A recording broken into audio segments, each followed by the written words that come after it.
Welcome to Trend Reddit, where I share interesting, useful, and inspiring content. Let's explore the world together through the videos I create. Don't forget to click the follow button so you don't miss anything new.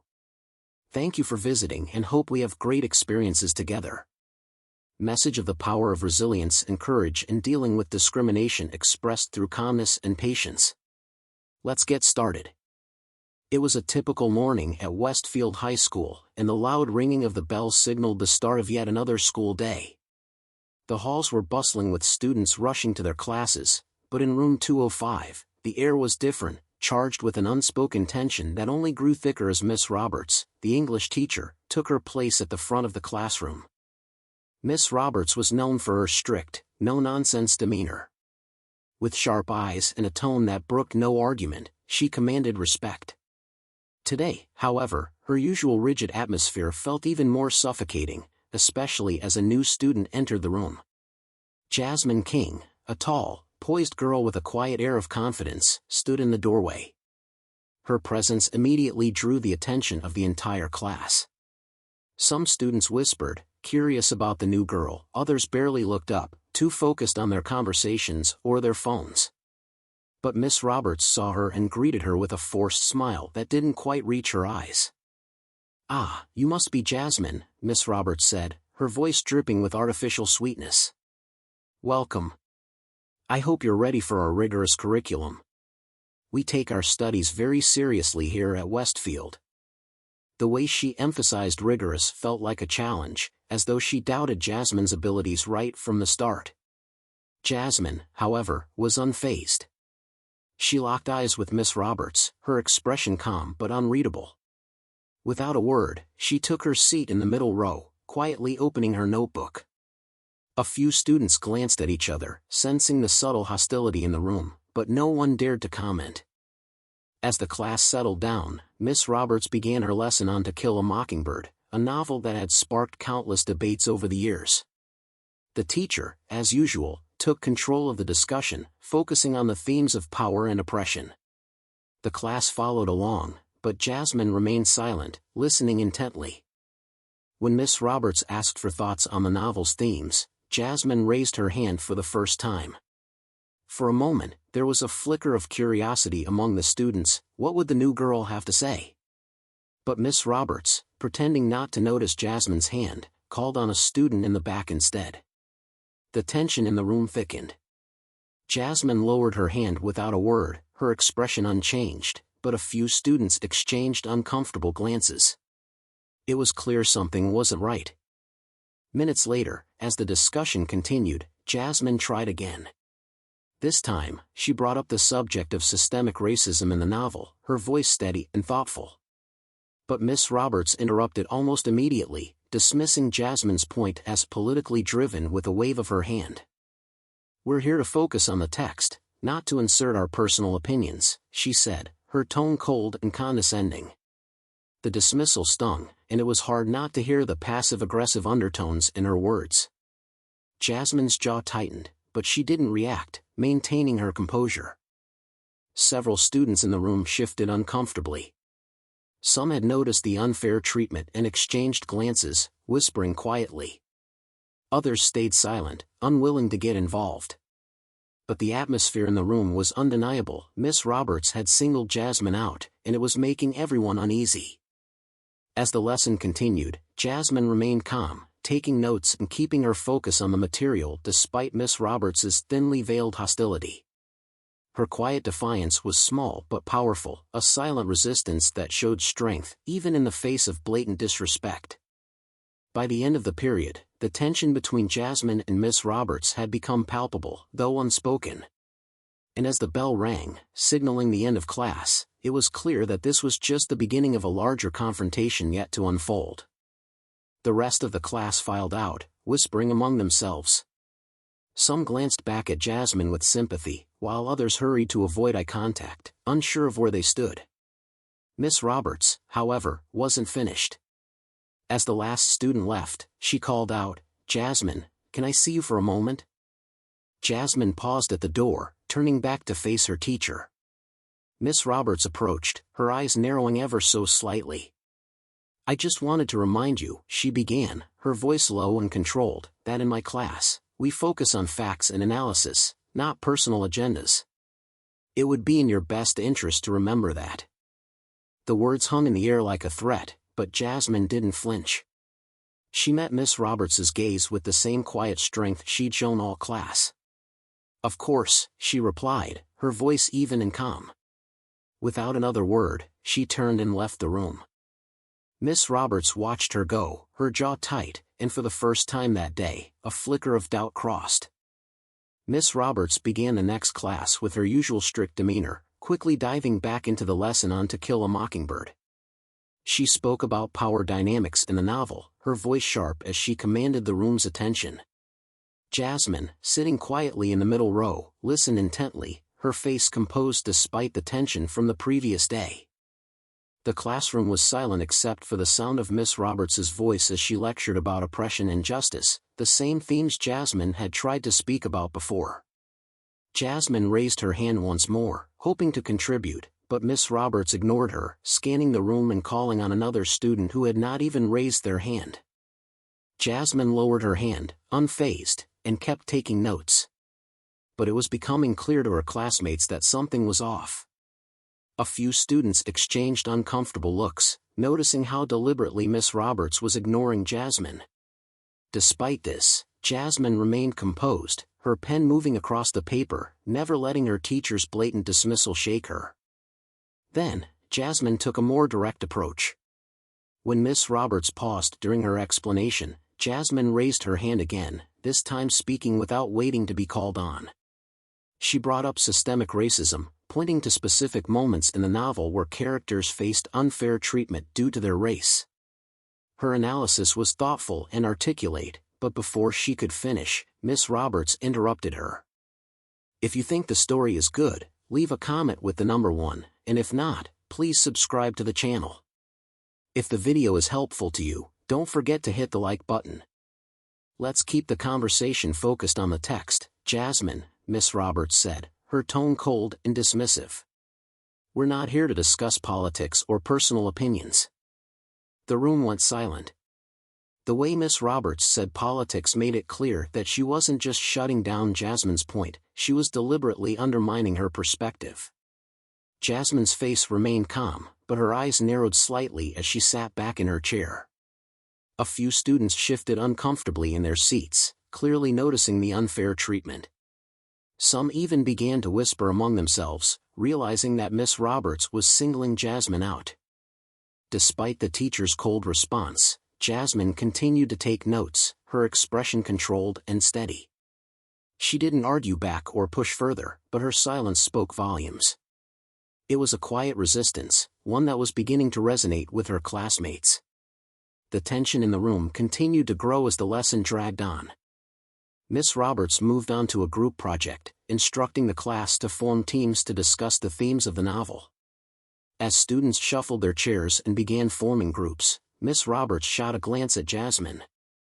I hope no one feels out of place, she said, her voice dripping with condescension. The comment, thinly veiled, was clearly directed at Jasmine, and several students caught on immediately. The tension in the room spiked. Jasmine's face remained impassive, but her silence was louder than words. She joined a group of students, ignoring Miss Roberts's pointed remark. As they worked, her group mates exchanged uneasy glances, clearly uncomfortable with what they had just witnessed. A few of them offered Jasmine sympathetic smiles, but no one said anything aloud. The class continued under the heavy cloud of tension. After the project time ended, Miss Roberts called the class's attention again, but her focus remained on Jasmine. Every little thing Jasmine did seemed to irritate her. She accused Jasmine of not paying attention when her eyes briefly flicked to her notebook. She nitpicked Jasmine's posture, asking her to sit properly in a tone that was less a correction and more an attempt at humiliation. When Jasmine moved slightly in her chair, Miss Roberts pounced, accusing her of chewing gum in class, an accusation that wasn't even true. Spit it out, Miss Roberts snapped, pointing toward the trash can at the front of the room. Jasmine looked around the room, her composure finally showing signs of cracking as the students watched the scene unfold. But instead of arguing, Jasmine quietly complied, standing up and walking to the front of the room, though she had nothing to throw away. A few students smirked, clearly enjoying the spectacle, while others exchanged worried glances. It was becoming clear to everyone that Miss Roberts had made Jasmine her target, and it was an uncomfortable truth no one wanted to acknowledge out loud. Jasmine returned to her seat without a word, her head held high, even though the humiliation was obvious. Miss Roberts's next comment was what pushed the tension to a breaking point. During a class discussion about language in the novel, Jasmine offered a point about dialects and how they reflected the characters' social backgrounds. Miss Roberts interrupted her yet again, this time making a comment about certain dialects that was laced with thinly veiled racism. The air in the room froze.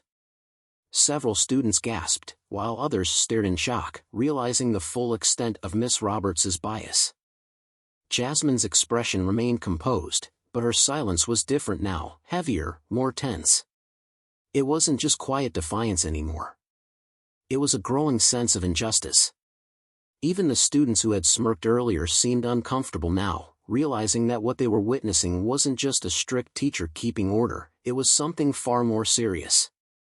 Despite her frustration, Jasmine continued to take notes, refusing to let Miss Roberts's behavior break her composure. But it was clear to everyone in the room that the situation was escalating, and it was only a matter of time before things reached a boiling point. Miss Roberts's pointed remarks toward Jasmine continued over the next few days, intensifying with each class. The entire class began to feel the strain of the escalating tension. Jasmine, though silent and calm on the outside, could feel the hostility growing, but she refused to let it show. Each morning, she would walk into the classroom, her back straight, her expression composed, and take her seat as if nothing was wrong. But the class knew better. It wasn't just the remarks or the interruptions anymore, Miss Roberts had begun targeting Jasmine with every move she made. She criticized her for things as small as where she placed her books or how she raised her hand. The tension in the room was becoming unbearable, and even those who had initially been indifferent to the situation were now paying attention. It was impossible not to. One day, Miss Roberts announced a group project that would last several weeks, and the students began forming teams. Jasmine, sitting quietly in the back, waited for her classmates to choose their groups. It didn't take long for her to notice that no one approached her. The students were hesitant, unsure of how to act. They had seen how Miss Roberts treated Jasmine and, for some, being associated with her now felt risky.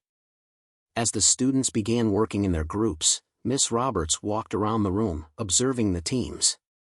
When she reached Jasmine's group, one she had reluctantly joined after being left out of the initial groupings, Miss Roberts made a pointed comment. "I hope you're able to keep up with the group, Jasmine," she said, her voice dripping with condescension. "I wouldn't want you to feel out of place."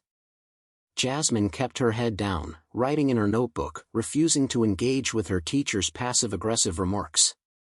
But inside, she was fuming. The students around her exchanged uncomfortable glances, unsure of what to say or do. Some of them began to feel guilty for not standing up for her, but no one dared to speak out. The fear of being targeted next by Miss Roberts kept them silent. As the project progressed, the class continued to witness the way Miss Roberts singled out Jasmine, targeting her with every little criticism. Even when Jasmine answered correctly in class discussions, Miss Roberts found a way to undermine her or belittle her contributions. The air in the classroom became thick with unease, and Jasmine's classmates started to notice more and more the unfairness of the situation.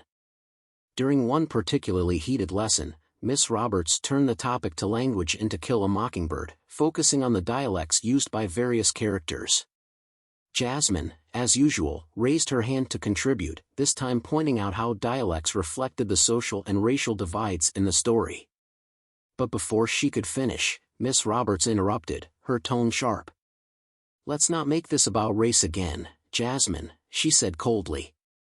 "We're here to focus on the literary aspects, not your personal agenda." The comment stung, and the classroom fell into a stunned silence. Several students exchanged uneasy looks.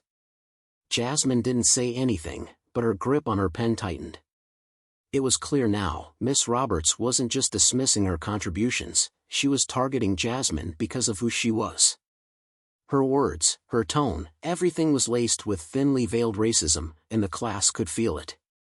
Jasmine's silence, once a symbol of her quiet strength, began to feel heavier. Her classmates, too, felt the weight of what was happening, but still, no one spoke up.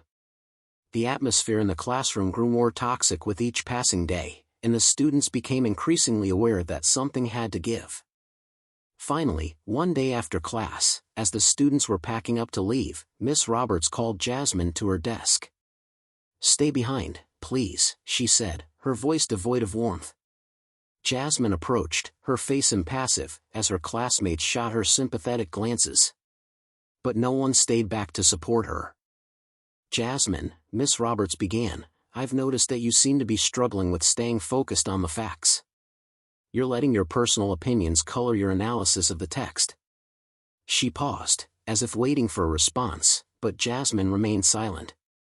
"I would suggest you stick to facts and avoid making this about your views. I wouldn't want you to fall behind." Jasmine stood there, her expression unreadable, as Miss Roberts delivered her thinly veiled warning. She knew what this was about. It wasn't about the facts or analysis.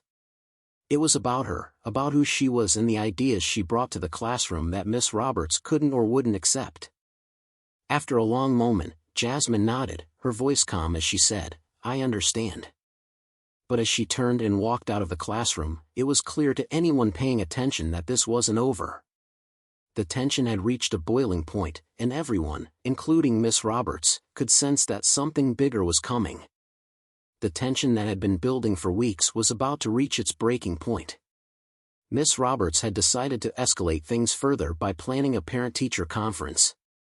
She intended to address what she called Jasmine's disruptive behavior in class, focusing on how Jasmine brought up topics like race and systemic inequality, issues that Miss Roberts dismissed as irrelevant to the curriculum.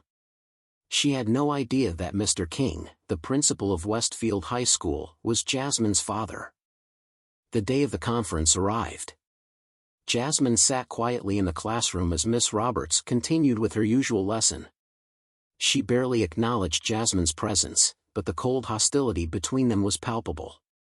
Jasmine's classmates, by now fully aware of the tension, were on edge, sensing that something significant was about to happen. The air felt thick with anticipation. When the class ended, Miss Roberts asked Jasmine to stay behind. A few students lingered in the hallway, curious but trying not to appear too obvious. They whispered among themselves, their eyes darting toward the door, wondering what was going to happen next. Jasmine remained seated, her expression unreadable as Miss Roberts gave her a long, scrutinizing look. "You'll be joining me for a meeting this afternoon with your father," Miss Roberts said, her tone clipped and condescending.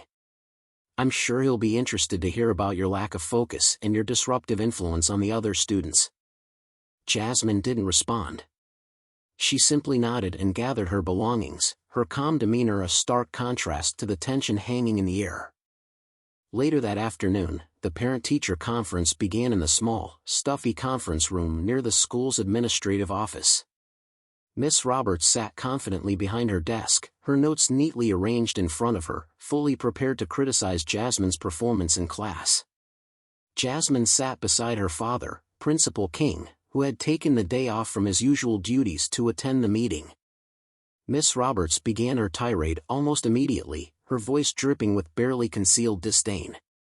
"Mr. King, I've been concerned about Jasmine's behavior in class.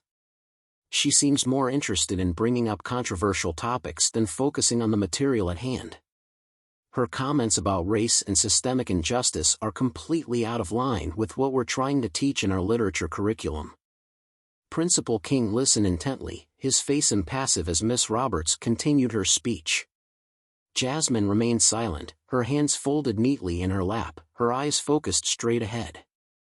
"I'm afraid Jasmine is struggling to grasp the fundamentals of critical analysis," Miss Roberts continued. "Instead of concentrating on the themes and characters as written, she injects her personal opinions into every discussion. It's becoming disruptive to the learning environment, and I fear it's negatively influencing the other students." There was a long pause after Miss Roberts finished, the room falling into an uncomfortable silence. Mr. King finally spoke, his voice calm but authoritative. "Miss Roberts, thank you for bringing this to my attention. I've always been a firm believer in ensuring that students receive the best education possible. However, I do have one concern." Miss Roberts blinked, clearly not expecting that response. "Yes?" she asked, trying to keep her tone neutral. "My concern," Mr. King said slowly, his eyes meeting hers, "is that you seem to be misunderstanding the role of education. Jasmine's contributions to the class, while you may find them controversial, are rooted in critical thinking. She's applying the lessons of the literature to real-world issues, which is exactly what education is meant to foster." Miss Roberts's face froze, and for the first time, her confidence wavered. She hadn't expected this. She had assumed that Principal King would side with her, that he would reprimand Jasmine for being too outspoken.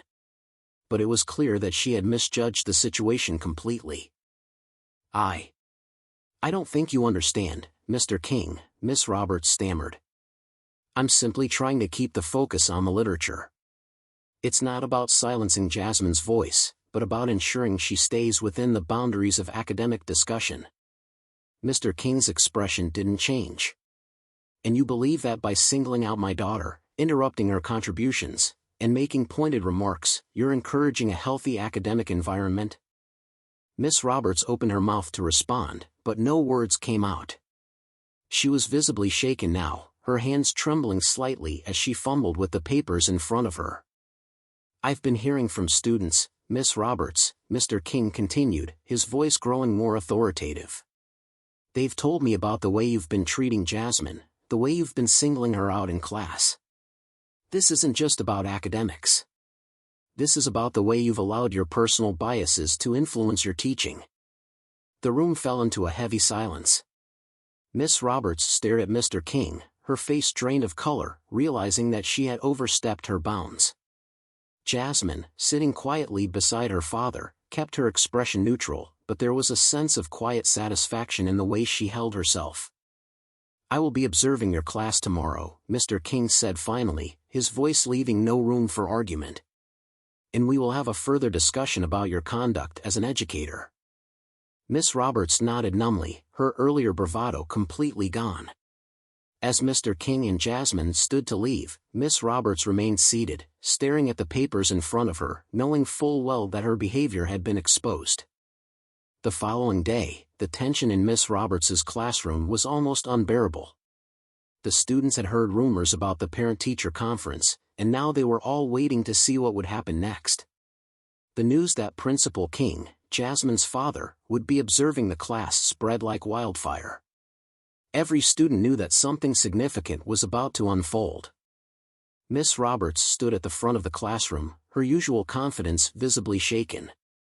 Her eyes darted to the clock, then to the door, as if waiting for Principal King to arrive. When the bell rang, signaling the start of class, the students took their seats, glancing at each other nervously. The silence was thick, and everyone's attention was focused on the door. A moment later, Principal King entered the classroom.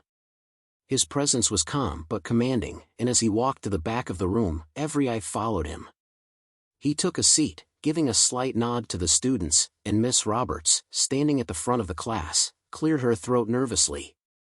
"Good morning, class," she said, her voice lacking its usual sharpness. "Today, we'll continue our discussion on To Kill a Mockingbird." The students were silent, watching Miss Roberts carefully as she tried to regain her composure. She began the lesson, but her usual control over the room was gone. Her voice wavered slightly as she spoke, and it was clear that Principal King's presence was affecting her more than she wanted to admit. Jasmine, sitting in her usual seat in the middle row, remained calm, her face expressionless. She listened attentively as Miss Roberts droned on about the themes of the novel, but the tension between them was palpable. The other students glanced at Jasmine from time to time, wondering what would happen next. As the lesson progressed, Miss Roberts fell back into her old habits. She called on students to answer questions, but when Jasmine raised her hand to contribute, Miss Roberts hesitated. For a moment, it looked like she was going to ignore Jasmine again, just as she had done so many times before. The room went silent, and the students held their breath, waiting to see what would happen. But this time, Miss Roberts couldn't bring herself to dismiss Jasmine so easily. With Principal King watching her every move, she had no choice but to acknowledge Jasmine's raised hand. Her voice faltered slightly as she called on her. "Jasmine, go ahead." Jasmine stood up, her voice calm and steady as she spoke. She offered her analysis of a passage in To Kill a Mockingbird, pointing out how the novel's portrayal of racial injustice still resonated in modern society. Her words were measured and thoughtful, but there was a quiet strength in her tone that hadn't been there before. The students listened intently, some nodding in agreement, while others sat silently, taking it all in. Miss Roberts's face tightened as Jasmine spoke. It was clear that she didn't like what she was hearing, but with Principal King sitting at the back of the room, she knew she couldn't openly dismiss Jasmine's contribution. When Jasmine finished, Miss Roberts gave a curt nod, her lips pressed into a thin line. "Thank you, Jasmine," she said, her voice barely masking her frustration. "But let's try to stay focused on the literary aspects of the text, rather than extraneous political opinions." The room went quiet again. The students exchanged glances, sensing that something was about to happen. Principal King, sitting in the back, leaned forward slightly, his eyes focused on Miss Roberts. Jasmine sat back down, her face calm, but the tension in the room was thick. Miss Roberts tried to continue the lesson, but the energy in the classroom had shifted. The students were no longer just passive observers, they were waiting, watching to see how this would play out. Finally, Principal King stood up. The entire room went silent as he walked to the front of the class, standing next to Miss Roberts. He turned to face the students, his voice calm but firm. "I'd like to take a moment to address something important," he began, his eyes scanning the room. "Education is not just about memorizing facts or analyzing literature in isolation. It's about understanding the world around us, applying what we learn to real-life situations, and fostering an environment of respect and inclusion." He paused, his gaze shifting to Miss Roberts, who stood frozen beside him. "What I've seen in this classroom recently concerns me. It's not just about the material being taught, it's about the way students are being treated. Every student in this room deserves to be heard, to contribute, and to engage with the material in a meaningful way. And that includes Jasmine." The students were completely still, their attention locked on Principal King. Miss Roberts's face had turned pale, and her hands trembled slightly as she tried to maintain her composure. "We cannot allow personal biases to interfere with the education of our students," Principal King continued, his voice steady. "As educators, we have a responsibility to create an environment where all students feel respected and valued. And when that doesn't happen, we must take action to correct it." The room was silent, the weight of Principal King's words hanging in the air. Miss Roberts looked down at the floor, her earlier bravado completely gone. "I will be speaking with the administration about this matter," Principal King said finally, his tone leaving no room for argument. "And steps will be taken to ensure that this classroom is a place of respect and learning for everyone." With that, Principal King turned and walked toward the door. The students sat in stunned silence as he left, their eyes shifting from the door to Miss Roberts, who remained standing at the front of the room, her face flushed with humiliation. If you think the story is good, leave a comment with the number 1, and if not, please subscribe to the channel. If the video is helpful to you, don't forget to hit the like button.